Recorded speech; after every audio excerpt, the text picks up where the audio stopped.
Hello বন্ধুরা, তোমরা সবাই কেমন আছো? আশা করি খুব ভালো আছো। চলে এসেছি আরও একটি নতুন ভিডিও নিয়ে। ভিডিওটা দেখে তোমরা বুঝতেই পারছো এটা একটি আলপনার ভিডিও।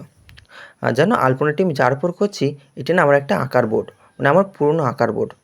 এই বোর্ডটাতে আমি এখনও এঁকে থাকি। আর এই বোর্ডটা আমি কিনেছিলাম আজ থেকে না হলেও 10-11 বছর আগে। বোর্ডটাতে রেখে আমি অনেক কাজ করেছি। তাই ঠিক করলাম যে বোর্ডটাতে একটা নতুন লুক দিই, নতুনভাবে একটা বোর্ডটাকে সাজাই। তাই ঠিক করলাম বোর্ডটাতে কিছু করা যাক, কিন্তু কী করব কিছুতেই মাথায় আসছিল না। তারপরে ভাবলাম যে একটু আলপনাই করি, কারণ অনেক দিন আলপনা করা হয়নি। কিন্তু আলপনাটা ঠিক কার ওপরে করব, মানে কোন কালারটা বেস করব ঠিক বুঝতে পারছিলাম না। তারপর অনেক ভাবনা চিন্তা করার পরে ঠিক করলাম যে কালোর উপর সাদা দিয়ে করব। কারণ কালোর উপর সাদা দিয়ে আলপনাটা করতে আমার খুব ভালো লাগে। আর লালের উপরেও করে থাকি, কিন্তু লালের উপর কাজটা অনেক করেছি, তাই এবারে কালো দিয়ে করলাম। দেখো মাঝখানে কিন্তু একটা মাছ করেছি, এবং তারপরে আমি কিছু কলকা করেছি, এবং পেন, না একটা পেন দিয়ে, পেনের পিছন দিয়ে আমি এভাবে গোল গোল রাউন্ডগুলো করে নিচ্ছি। আচ্ছা, আলপনাটার কিন্তু ওই মাঝের যে মাছটার না, সেটা ভিডিও করতে আমি ভুলে গিয়েছিলাম। তারপরে মনে পড়লে তারপরে আমি ভিডিওটা করি। আচ্ছা তুমি দেখো, আমার কিন্তু মাছের যে লেজগুলো আছে কিন্তু সেগুলো কিন্তু আমি রাউন্ড যে শেপটা আছে তার বাইরে কিন্তু আমি করছি।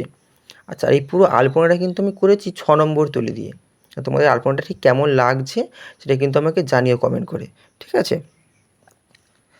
আচ্ছা, আর এই যে চারদিকে দেখো এবার তারপরে আমি এভাবে 6 নম্বর তুলিটা দিয়েই কিন্তু আমি এভাবে চারধারে এভাবে কলকা টেনে দিচ্ছি সুন্দর করে। দেখো, আচ্ছা তোমরা তোমাদের কারা কাদের আলপনা করতে ভালো লাগে আমাকে কিন্তু জানিও। আমার কিন্তু আলপনা করতে বেশ ভালোই লাগে, কিন্তু করা হয় না। আলপনা সেভাবে একটা কাজ। তো এই প্রথম অনেক দিন পরেই কিন্তু আমি আলপনাটা করছি। মেঝেতেও অনেক আলপনা করেছি, কিন্তু বোর্ডের ওপরেই প্রথম, অনেক দিন পরেই আমি করছি বোর্ডের ওপরে এভাবে আলপনা। দেখো এবার কিন্তু চারদিকের যে মাছ ছিল সেই মাছ কিন্তু আলপনাটা আমি করে নিচ্ছি। চারদিকের যে মাছ আলপনাটা এভাবে করে নিচ্ছি। দেখো পুরো কমপ্লিট হয়ে গেছে আমার কাজটা।